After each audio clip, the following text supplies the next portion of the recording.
Well, tonight, police say they never thought they'd get this far, a break in a 23-year-old homicide. DNA testing with a family member has confirmed the identity of the remains. The RNC now knows the identity of Conception Bay John Doe. Now police are looking to locate a travel agent who may have known him. A blue wave is gathering momentum in this province. 2 consecutive by-election wins. And this most recent victory, a complete landslide. I'm thinking government. Yeah, me too. You're thinking what? Government. I'm Terry Roberts. That story coming up. While the Newfoundland Growlers era is over here at the Mary Brown Centre in downtown St. John's, hockey fans will still be able to catch a game on Friday nights next season. I'm Mike Moore. I'll have that story coming up. This is CBC Here and Now.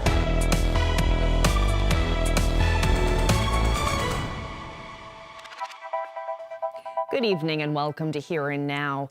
The Royal Newfoundland Constabulary needs help solving a decades-long mystery. Human remains that were found in Conception Bay South in 2001 have recently been identified as those of a Cuban man who traveled to Montreal on a tourist visa in the early 90s. But many questions are still unanswered. Here and Now's Mark Quinn has more. Police say that shortly after the remains were found near Mineral Road in CBS, they knew they were investigating a homicide. But for decades, repeated efforts to identify the remains were unsuccessful. Eventually, analysis of the skull determined that the man was likely born in the mid-1960s and probably died in the late 1990s. An artist rendering was made, and earlier this year, genetic testing led to a breakthrough. In February of 2024, a match was made with a first cousin who was able to connect investigators directly with immediate family members. DNA testing with a family member has confirmed the identity of the remains to be Temistocles Cassis, or Temi Cassis of Cuba. But still, there's a lot of information police don't have. They believe the Cuban man spent some time in Quebec, but police have no evidence of him spending time in Newfoundland before his remains were found. They're looking for a woman who they hope can help. Investigators are looking to put together a timeline of his movements in the last years and months of his life.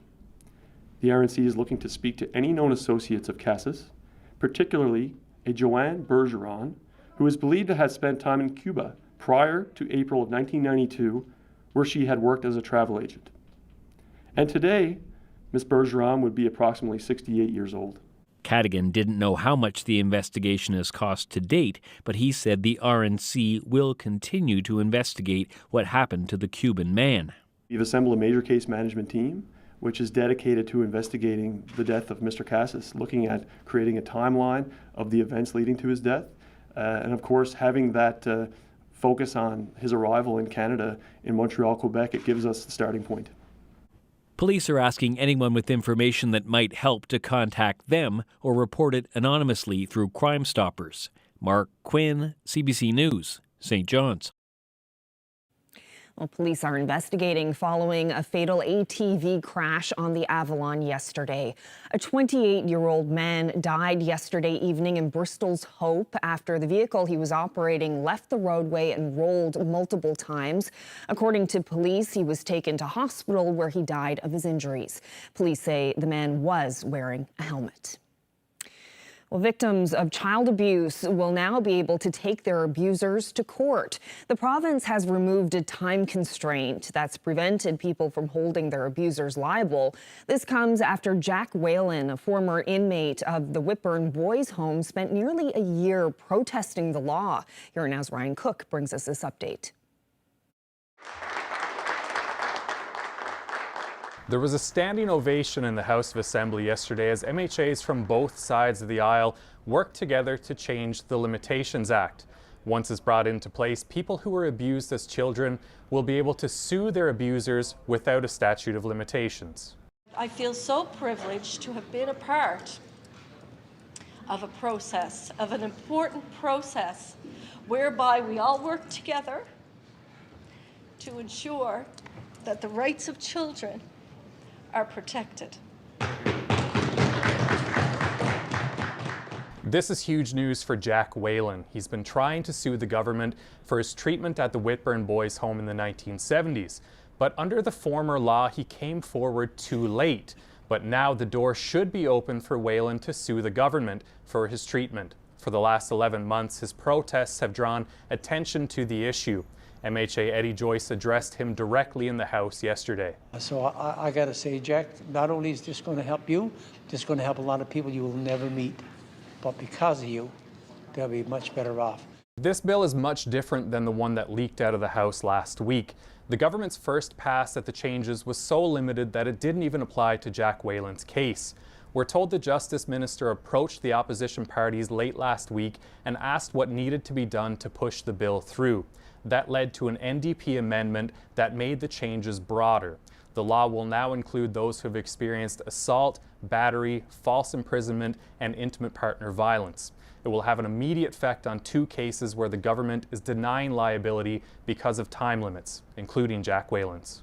Ryan Cook, CBC News, St. John's. Well, last night we told you about a woman whose elderly mother will be moved out of the old Western Memorial Regional Hospital in Corner Brook, but won't be moved into the city's new hospital.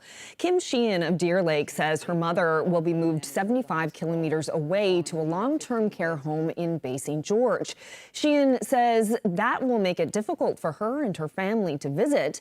NL Health Services says renovations at the Bay St. George facility created space for 18 people. And while it may not be a preferred location, the health authority says patients in Corner Brook awaiting long-term care are being placed there to best meet their needs.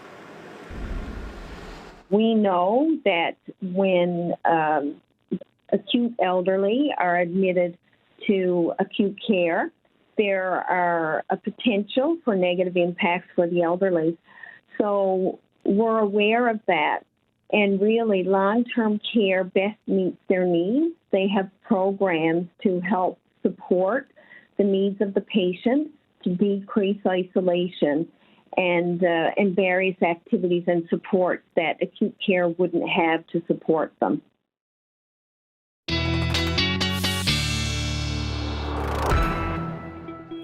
A lot of rain for some areas today. That rain's still working its way east at the moment, and we've got this area of low pressure with a lot of northerly flow, and that means some cooler temperatures up across Labrador. You can see it in the blue there for the north, and then even into the western portions of Labrador at the moment. You're seeing some snow, and you're going to continue to see some snow as we head through tonight and into a good chunk of tomorrow as well, which looks like it could accumulate. Likely nothing super significant, but definitely not something you want to see as we approach the end of May here. There's the showers that I was talking about, a lot of them heavy this afternoon. Areas in the rainfall warnings have now ended since most of that rain is east. But if we take a look at some of the totals out there, Gooby's picked up 63.6 millimeters of rain since that started today. Arnold's Cove 57.6, Heart's Desire at 47 millimeters. And then even along the south coast of the island, Bay d'Espoir picked up about 43.6 millimeters, Burgeo 30.6. So we do have a little bit more rain on the way tonight for areas across the Avalon, but lots of warm air as well. I'll get into all the details coming up. Thanks, Ashley. Well, the PC party is taking another victory lap today. For the second time in 6 weeks, a candidate for the opposition PCs has won a by-election in a district formerly held by the governing Liberals. And once again, the margin of victory was convincing. Here now's Terry Roberts has this story. From a commander in the Navy to MHA elect for Bay Vert, Green Bay. And as he walked into Confederation Building this morning, he spoke with pride about his roots. Son of a fisherman from Robert's Arm, grandson of a schooner builder, left Dorset at 17, right into military college. Hi, folks. Lynn Paddock took 79% of the 5,400 votes cast in Monday's by-election, winning the district for the PCs in convincing fashion, a district that had been Liberal red for the past 8 years. Through 3 elections won by this man, Brian Warr. But Warr resigned in February in order to return to the private sector, prompting this week's vote. It was Paddock's second attempt at this seat. During the chaotic pandemic election in 2021, he lost to Warr by less than 200 votes. Paddock says he worked even harder this time around. the last 5 weeks was crazy busy. 6,000 kilometers on the vehicle. It was go, go, go, and it was important to be go, go, go because it's 39 communities spread out across the district. And any hopes the Liberals had that Paddock would be hurt by some comments he made during the campaign were quickly dashed as the results started rolling in.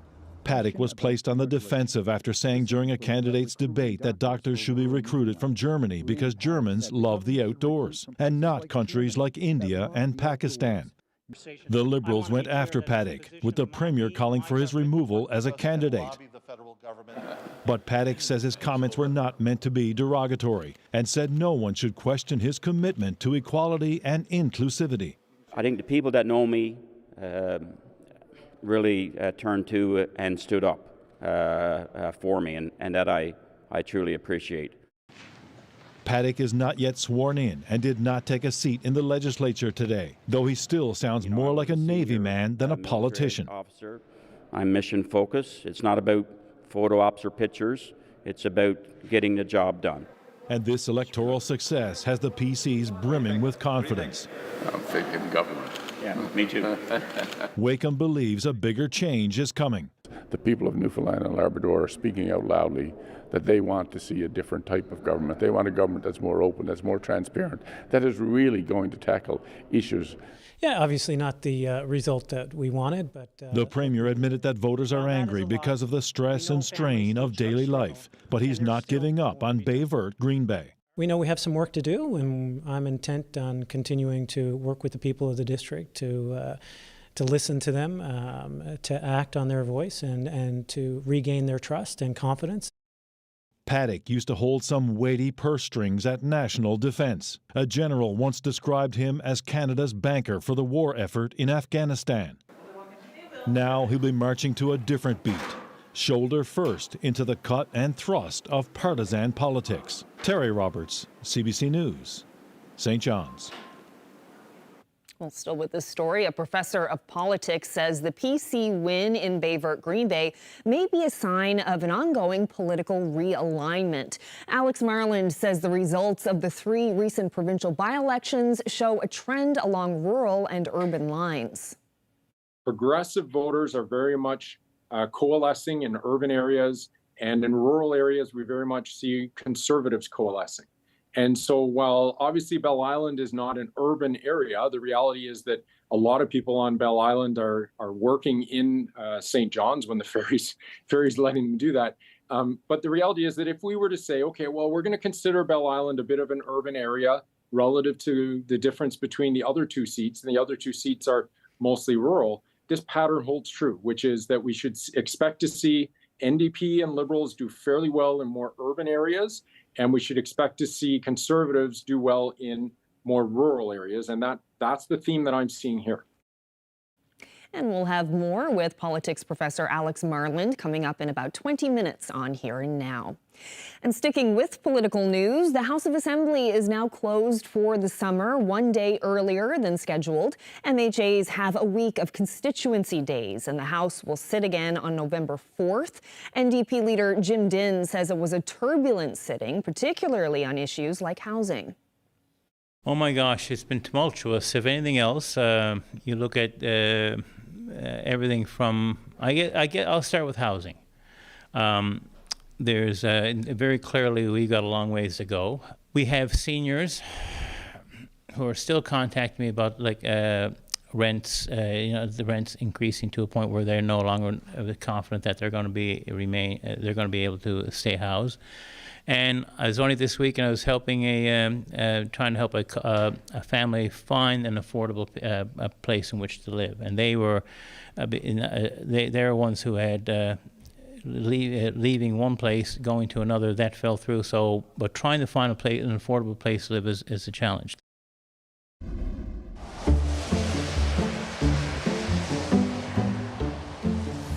A big cleanup on the Outer Ring Road shows this highway has a big problem with trash.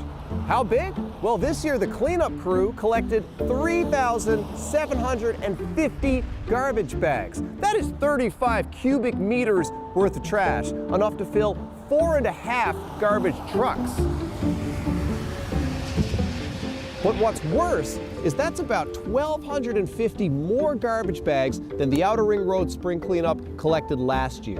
So for every 2 pieces of trash they picked off the highway last spring, this year they picked up 3. What kinds of trash did they find?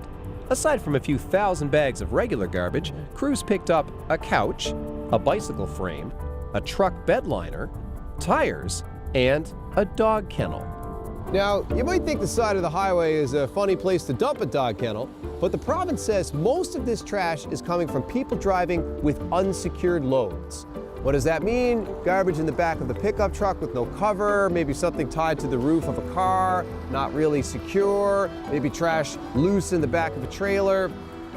You've seen it before. You know what I mean. If unsecured trash goes flying out of your vehicle, a ticket could come flying in. Driving with an unsecured load is punishable with a fine up to $500. Littering on the province's highways up to $600. And on top of the ticket, I think they should make highway litter bugs participate in next spring's cleanup. That's a lot of garbage. Well, the provincial government is expanding a program that brings students to the War Memorial at Beaumont Hamel. Speaker, I'm proud to say that beginning in 2025, we intend to expand that program to allow 100 Newfoundland and Labrador students to travel overseas for this life-changing experience. The Trail of the Caribou pilgrimage began in the 1970s. It takes youth along the path that Newfoundland soldiers traveled during the First World War through northern France and Belgium. The program has grown from 30 students to 100 and is a partnership between the province, the Canadian Legion, and the province's Historic Sites Association. Well, June 24th will now be known as National Indigenous Peoples Day in St. John's. The day was known as June Day or Discovery Day. After consulting with the urban Indigenous community, the name was changed to reflect and honor the historic contributions of Indigenous peoples. The city says the holiday is an opportunity for everyone to learn more about the diversity and cultures of Indigenous peoples. Well, the St. John's Junior Caps are having a glow-up season. The team is coming off a championship season this year, and the team will have a big new home next year. The CBC's Mike Moore has that story. With the Newfoundland Growlers out, the St. John's Junior Caps are in. The St. John's Junior Hockey League team is moving into a bigger barn next year. Mary Brown Centre is the biggest arena in the province, and without an anchor tenant, St. John's Sports and Entertainment is trying to fill the gap. Caps head coach Steve Callahan says the timing was perfect. We looked at it as being a great opportunity for us to showcase our team and our league, and then we started the process of just communication, which has been absolutely great and fantastic. Opened up the door, and we've been able to secure a real good positive schedule, and allows us to be able to start our season this year at an incredible facility. Most of the Caps would have been born around the same time the building was first opened. All have cut their teeth playing at the smaller twin rinks near Mundy Pond, and for some, this move is extra special. Zach Hocko is entering his final year with the team. It's kind of surreal, actually. Like, you grow up coming to games here, and then what might be some of our last year playing, get to play here. It's really, really cool. It's a big deal. But the deal between the Caps and the arena isn't a traditional tenant contract. The Caps won't have its logo at center ice the way the Growlers did. St. John's Sports and Entertainment CEO Brent Mead says the team is renting the ice time, but his organization is fully supporting the effort. It's not a replacement for the Growlers. I mean, we will continue to look for an anchor tenant that can give us back to those 35 to 40 nights a year. But you know what, we're really excited to do this with the Caps and to try it and see what we can come up with here. So there'll be 14 games, most of them on Fridays, starting next season. The business community is already throwing their support behind the Junior Caps, and the team is hoping fans will too. It's unclear right now what amenities will and won't be open to ticket holders and the team themselves, but everybody is eager to get going. Mike Moore, CBC News, St. John's. Well, nearly a year after the Titan tragedy, news of another deep water dive down to the Titanic site. Why a local expert says this expedition is very different. It's been raining for a good chunk of the day in the east. That rain will continue through the night tonight. Tomorrow, though, it's a good one. We'll talk about that coming up.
Nobody's really looking at the child and what they need, right? They're looking at income brackets that don't mean anything, and like different diagnoses come with different needs. What's going to happen when Jason and I pass away? Who's going to look after her? Those thoughts are constantly with you. It's not consistent and it's not given to everyone. You always feel a sense of guilt, like you're not being able to give everything to each child. She brightens our days every day. This weather update is brought to you by the Healthcare Foundation Home Lottery. The absolute final deadline is midnight Friday, June 7th. Order tickets now at hcfhomelottery.ca.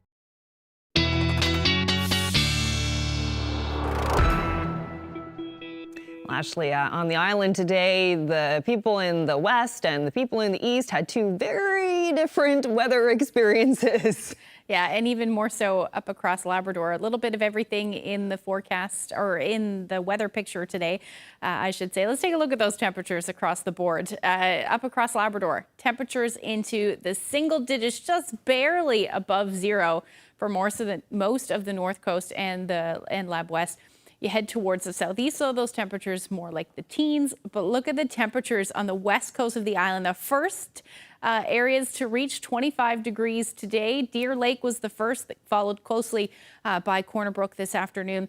And temperatures are slowly starting to warm up in the east, up to about 10 degrees now. And this will be the coolest air we see at least over the next 24 hours. There's the rain that we've been talking about, or that I've been talking about for last night and today, that is currently working its way east. Some of the heavier embedded showers in there now working their way across the Avalon. And we're going to continue to see that as we head through tonight. And, you know, temperatures are still beautiful. Like I said, up to 10 degrees in St. John's, but they are absolutely gorgeous on the west coast. 24 still in Deer Lake, 25 in Corner Brook, and temperatures have dropped a little bit up across Labrador, hovering around the 0 degree mark. You did see rain for most of the morning, but that has changed over to snow. And the other thing, you know, it may feel very wintry up across Labrador, but it feels very summery for the west coast. Your dew point's pretty high there as well. It's about 16 degrees in Deer Lake. That is leading to a humidex near 29 degrees. And we are going to see some of that humidity, some of that humidity through central and eastern Newfoundland as we head through tomorrow. Temperatures not nearly as warm, not as warm, but you're getting pretty close. It is gusty as well, 50 to 60 kilometer per hour winds being felt right now in the east as we head through tonight and into tomorrow. We should eventually see those winds ease, especially as we head into the afternoon, really into tomorrow evening. Those winds will be back down as well. Here's that snow I was talking about, and that's going to stick around tonight. You could pick up a couple centimeters, 2, maybe 5 centimeters. Don't worry, it is not going to last long. Your long-range forecast looking like more like the west coast of the island with those temperatures in the 20s. But for now, this is what you're going to have to deal with. And we're going to see maybe some wet snow through portions of central Labrador as well. Otherwise, a quiet night. We should see that rain taper off for eastern areas of the island, maybe a few showers for the west. The winds staying a bit brisk, though, out of the south, around 40 kilometers per hour. But like I said, these temperatures right now are the coolest because they're going to warm up as we head through tonight. 11 degrees in St. John's. West coast, though, you will see your temperatures drop, and it will be chilly up across Labrador as well, as you have around -1 in Lab City. Snow again tomorrow, and better chance really of seeing some accumulation through the overnight and into the first half of tomorrow. But you could pick up another 2 to 5 centimeters of snow. Central areas of Labrador also may see some wet snow in the mix there, but a beautiful day across the island. It may start a little cloudy, but it should certainly turn into an absolutely stunning afternoon. Labrador, at least towards the coast, you will see your weather improve as well. But as we head through the overnight, some more clouds will move in. And it does look like we'll see some more showers on the west coast and even parts of eastern Newfoundland as we head into Friday, continuing through a good chunk of the afternoon. At least the unsettled weather will as well. There we go. 21 degrees in St. John's tomorrow. That will be the first time we reach the 20-degree mark this year. Hopefully more to come. But for now, that's what we're looking at. Like I said, those winds easing as the day goes on as well. Now, areas along the southern portion of the island should see your temperatures a tad cooler than that. 22, 23, 24 degrees through areas of central. Again, south coast a little cooler at 10 degrees. A little cooler for the west coast as well, certainly from what you're feeling today. Those winds will be out of the southwest, 20 to 30 kilometers per hour, but overall still in the teens, still lots of sunshine through the day. And the northern peninsula, you're hovering around 12 degrees as well. Same thing for southeastern Labrador, except you're going to be a bit more unsettled with that chance of showers through the day. And then the rest of the big land still sitting in those single digits. But like I said, the long range forecast looking beautiful. In fact, mid-20s possible for some of you as we head towards the end. I'll talk about that coming up. Great. Thanks, Ashley. Well, an American billionaire is planning to dive down to the Titanic shipwreck. That's according to reporting from the Wall Street Journal. The amateur adventurer reached out to a company called Triton Submarines shortly after last year's OceanGate disaster, looking to build a craft that could complete the journey safely. OceanGate's Titan submersible imploded while en route to the Titanic site last June, killing all 5 passengers on board. Triton aims to conduct scientific research from a 2-person submersible. Now, the craft, which it says will be able to reach depths of 13,000 feet, is still in the design phase. Local Titanic expert Larry Daly has done deep water dives with Triton submarines. He told CBC Radio's Gavin Sims today that he was not at all surprised to hear about another expedition. After the tragedy, of the submersible implosion June of last year, almost a year ago now, adventure tourism and research on the Titanic and, at other depths will always go on because there is an appetite for, that kind of exploration and adventure tourism as well. Is it important for the submarine industry to get back down to the Titanic and to not let last year's tragedy be the final dive? Well, I guess that's the message that this gentleman's putting out there. Submersible diving is safe. I've always said that. Obviously, you have to use the right equipment, and the company that's doing this, I have the highest respect for, their setup and operations. And how might you compare Triton to OceanGate, in terms of safety and professionalism? I wouldn't even compare the two companies. There's no comparison. Well, that last photo you saw there was of Larry Daly in front of a vessel called Limiting Factor. That's a deep water submersible designed by Patrick Leahy, the co-founder of Triton Submarines. The one thing that's constant here is that the theme of change. And yet the change is not in any particular direction. It'd be one thing if everybody was voting for one party over the other.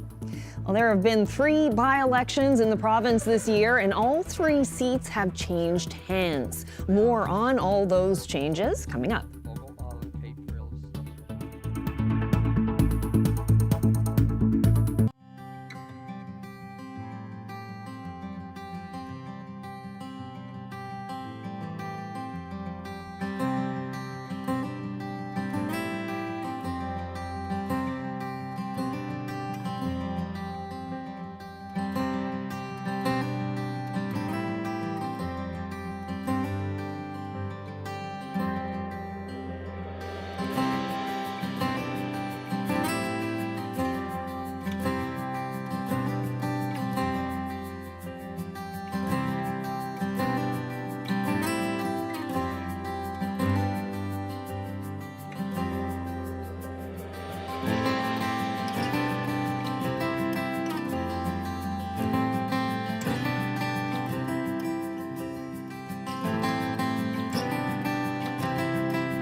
Well, as we heard earlier, MHA-elect Lynn Paddock visited Confederation Building for his first caucus meeting today.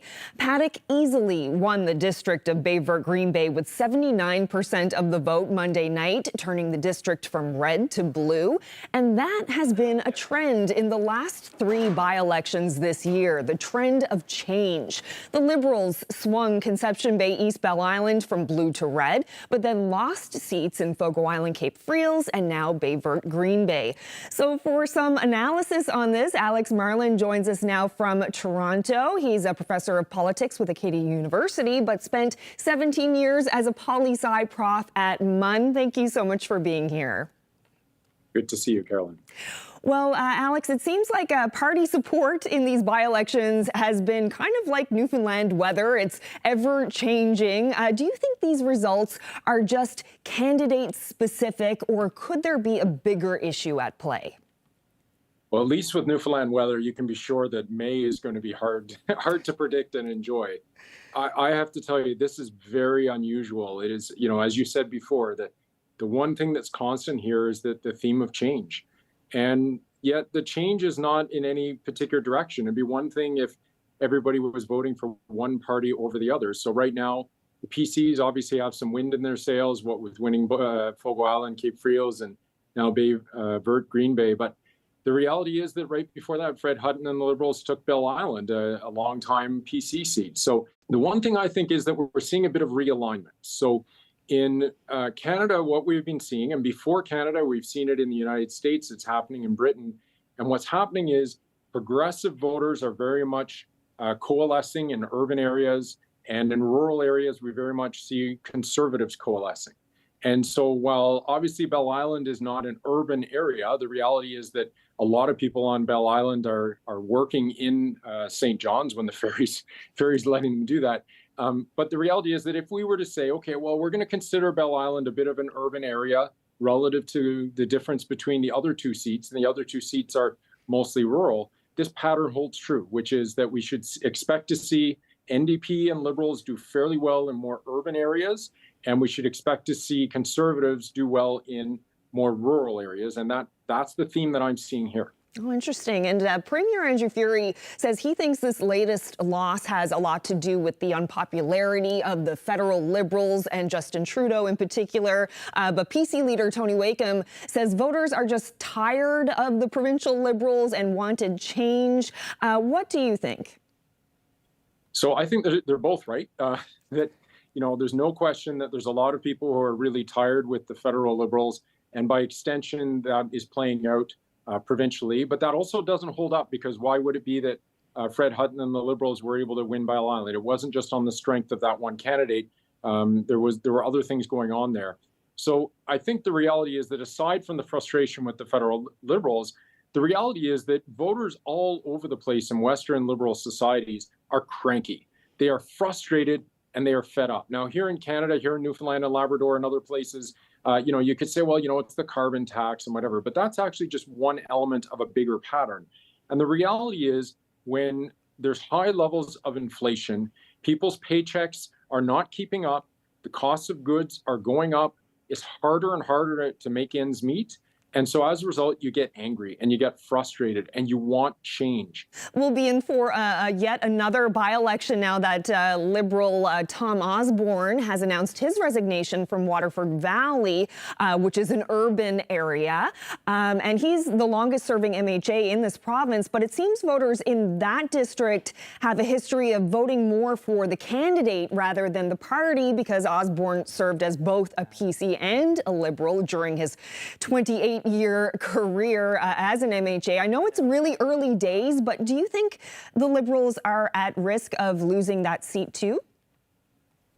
Well, I mean, given the pattern that's been going on in Newfoundland and Labrador, of course they're at risk. But the reality is that, Mr. Osborne really has a handle on that particular riding. As long as he is going out and supporting the Liberal candidate in that riding, it will be really hard for anybody to notch that away. I think, though, that riding really is going to matter a lot more than maybe people are thinking, because if you look at the total number of seats in the legislature and you think about the fact that the Liberals have to account for one who's going to be in the Speaker's chair, all of a sudden now, when they want to be able to pass votes, if they didn't happen to win that particular by-election, it'd be really tough because they'd only be one ahead of all of the other parties and the independents combined. So to me, by-elections is usually not a lot at stake, but just the way the political winds have been blowing, if that particular riding should happen to go somewhere other than Liberal, it's going to make life really difficult for Andrew Furey and the Liberals as they move things forward. And we're already hearing about potential candidates. Olympic curling champion and St. John City Councillor Jamie Korab has voiced interest in running for the Liberals in that district. And of course, he's a well-known name and someone who has been electable in municipal politics. Do you think that's good news for the Liberals? It is just to some extent. I mean, honestly, I really think it comes down to whether Mr. Osborne ends up endorsing whoever the Liberal candidate becomes. Alex Marland, always appreciate your analysis and your insights into local politics. Thank you so much for your time today. Thanks for having me on the program.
Hey Newfoundland, we're ready to break the ice. Berg! Coming to St. John's for 2 shows in June, it's the Debaters!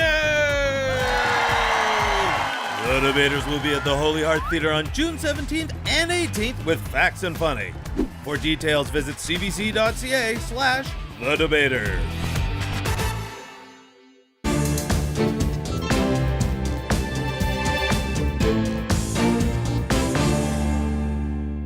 Nissan has issued an unusual recall. It's urging owners of some of its older vehicles to stop driving them. The vehicles have a problem with their airbag inflators, which could explode if involved in a crash. About 84,000 older vehicles in North America are at risk, including 48,000 in Canada. They date from about 2002 through 2006 and include Sentras, Pathfinders, and Infinitis. Drivers should contact their dealership to have the inflators replaced for free. The inflators have been blamed for hundreds of injuries in the U.S. and at least 35 deaths worldwide. 5 more public school boards and 2 private schools in Ontario are joining a legal fight against social media companies. A suit against Meta, Snapchat, and TikTok was launched in March by 4 of Ontario's largest school boards. Educators say they have to handle the fallout from what they say are addictive products. They say the social media platforms have rewired the way students think, behave, and learn. The allegations have yet to be proven in court. Lawsuits are also underway in the U.S. In total, the Ontario schools are seeking more than $6 billion in damages. Well, this will be of interest to schools right across the country. Some promising news about peanut allergies. A new study finds that if parents introduce peanuts to babies, it can help them from developing an allergy. Gwabina Oduro reports. When Asher was 4 months old, his mother tried to feed him peanut butter. It was a very, very scary, serious incident that had happened. Within 30 seconds of being exposed, he had hives all over him, swollen lips, and respiratory distress. A call to 911 and a dose of epinephrine saved his life. I just wanted to run out in the middle of the street and just scream. I was so scared. Being 4 months old, he couldn't talk, and I knew that he was finding it hard to breathe at that time. But doctors say cases like his are the exception. And for most kids, introducing peanuts at an early age is the right approach. Frequent exposure to peanut early in life was really persistent and effective, and really saved many of these children who were at high risk of having peanut allergy from having that lifelong disease. A recent study by the National Institutes of Health in the U.S. found feeding peanut products to children regularly between infancy and the age of 5 helped reduce peanut allergies in adults by 71%. I can't say that the rule of early introduction is, will work for 100%, but it works for the majority of children. Advocacy group Allergies Quebec lists 9 foods, including eggs and dairy, that make up 90% of food allergies for school-age children. It wants to see more education for staff in schools. Instead of banning a couple foods, we need them to start by training all the staff and giving them some tools to learn about how to prevent reaction and how to manage food allergies. Pediatricians say it starts at home, and the best approach is to introduce peanuts in small doses, known as oral immunotherapy. That's what Finnemore is giving Asher now. And she urges parents to do research, have medicine close by, and keep a close watch for at least an hour after introducing the food. Gwabina Oduro, CBC News, Montreal. Well, competitive sailors from around the world are converging on Halifax. The city is planning to host a new sailing league called Sail GP or Sail Grand Prix. The CBC's Brett Ruskin gives us a preview of this weekend's competition. Welcome to Sail GP Halifax. This is the latest stop in this international competition that's seen races in Dubai, in Singapore, in New York City, Sydney, Australia. Now add Halifax, Nova Scotia to that list. So you can see the tents around behind me, each one of the countries and boats represented, but here is Team Canada's boat. Their F50 foiling catamaran, so F means foiling, 50 feet long. And when I say foiling, I mean the wings that are on the bottom, sort of wings, that are on the bottom like this. So these are not attached to the boat belonging to Team France, but they are underneath right over here, where you can see them extending down there. That allows these sailboats to reach just incredible speeds, up to 100 kilometers per hour with tight turns. Oh, and look what's happening right here. Team Canada's wing, their sail, is being lifted up right there by the crane. This is step one to load the boats into the water. Take a look at Team Canada's wing. Again, being loaded up there, brought vertical. Then that wing is going to be attached to the vessel, lock it in. Then that crane is going to lift the wing and the boat into the water. Now, hydrofoiling was invented here up in Badek. Alexander Graham Bell, when he was done with the telephone, when he was done with the first powered aircraft in Canada, he invented the hydrofoil. Fast forward 100 years, now we have these boats here made of carbon fiber. The T-foil there, that shape there, is made of titanium. The cutting edge, the leading edge of sailing technology happening here. So one more quick look at the overall site here. This is Team Germany's boat, again Team Canada's wing, and Halifax Harbour out in the distance with races set to happen all weekend long. Brett Ruskin, CBC News, Halifax. Well, staying with sports, the Professional Women's Hockey League will crown its first ever champion tonight. Boston will host Minnesota in the fifth and deciding game of their series.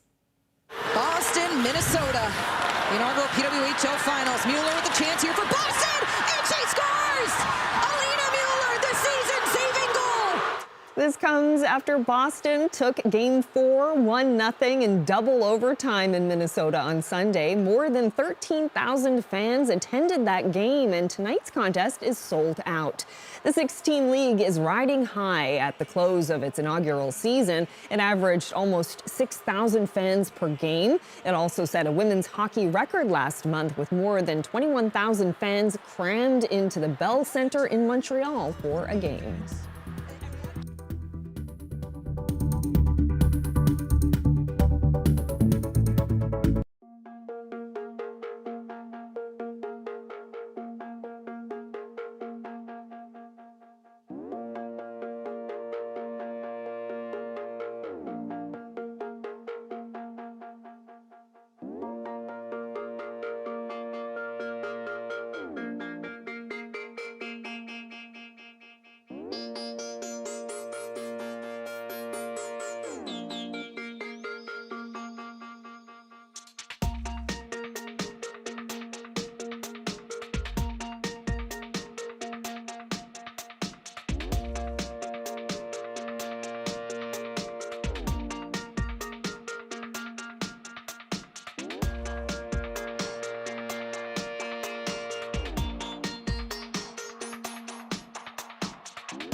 Ashley, it is very exciting to hear that tomorrow might be the first 20-degree day in the east. Yeah, it's been, typically we see it around May 23rd here in St. John's, but last year, remember, it was June 21st before we saw a temperature near 20 degrees. So yeah. Last year wasn't January, was it? No, that was a couple of years. But it wasn't nice, that's for sure. Let's take a look at what's going to happen, though, as we head into Friday. Now, temperatures are going to dip. Unfortunately, this isn't going to be a long-lasting warm-up, at least not for now. But we are going to see the southeasterly winds move back in for Friday, a little bit unsettled as well with the chance of some showers. So that is going to keep those temperatures cool for most of us through the day on Friday. Up across Labrador, weather improving finally. You're actually going to see some showers just for the southeast, but beautiful afternoon expected for Lab City. So any snow that does fall is not going to last very long at 11 degrees especially. But the island looking at temperatures into the teens, again, dropping a little bit for St. John's down to 13 degrees, but still, around where we should be sitting this time of year. Gander at 19, you will see some sun at least through the first half of the day. But like I said, some showers will move in, and that's really the story across the island, with temperatures still sitting in the single digits for the northern peninsula. As we head into your Saturday, the showers will stick around at least through central, west coast, and again, northerly flow. And this means that those temperatures will stay fairly chilly as well. Labrador looking pretty decent weather-wise. You may see a few showers to the north later in the day, but again, warming up quite nicely. 16 to 18 degrees central west towards the coast. You're looking at temperatures around 14 degrees, a little cooler though for the southeast. And same thing, again, that northerly flow means temperatures should hover into the single digits, just around 8, maybe 9 degrees for your Saturday. Now, away from that onshore flow, we should see temperatures around 12 to 15 along the south coast of the island. And for St. John's, we should hover around 11 degrees through the day. But again, we are still in some northerly flow. Although I think we may see a few showers in the morning, the day should just be cloudy through the afternoon. Maybe a few peaks of sun in the mix there as well. A long-range forecast. I know yesterday looked promising for Sunday. But, a little bit of a wind shift and things change, especially in the long-range forecast. But we're looking at between 11 and 12 degrees. Sunday looking wet. Monday also rainy. And our overnight low, so still between 5 and 9 degrees. And then for central Newfoundland, you're looking at a rainy weekend as well. Although temperatures will start to rebound as we get into the end of the weekend and beginning of next week into the teens. And then same thing for western Newfoundland, really more in the way of periods of rain on Sunday, showers on Monday, but your temperatures will be around 15 degrees as we head into next week. A beautiful stretch of weather for Labrador as we get into that sunshine. Saturday, Sunday, Monday, temperatures just climbing anywhere from 16 to 24 degrees by the time we get into Monday. And western Labrador, you're looking at your temperatures warming up as well. Teens and reaching the 20-degree mark by the time we get into Monday.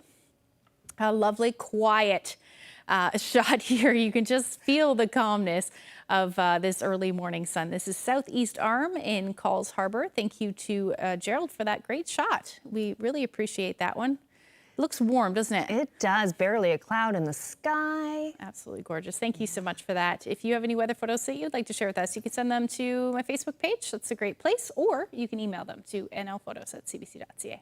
Very peaceful photo. Very, very nice. So that mid-20s for Labrador, Eastern Labrador next week. There were some models pointing at 27, 28. Really? We'll see. We'll see what happens. Long-range forecast.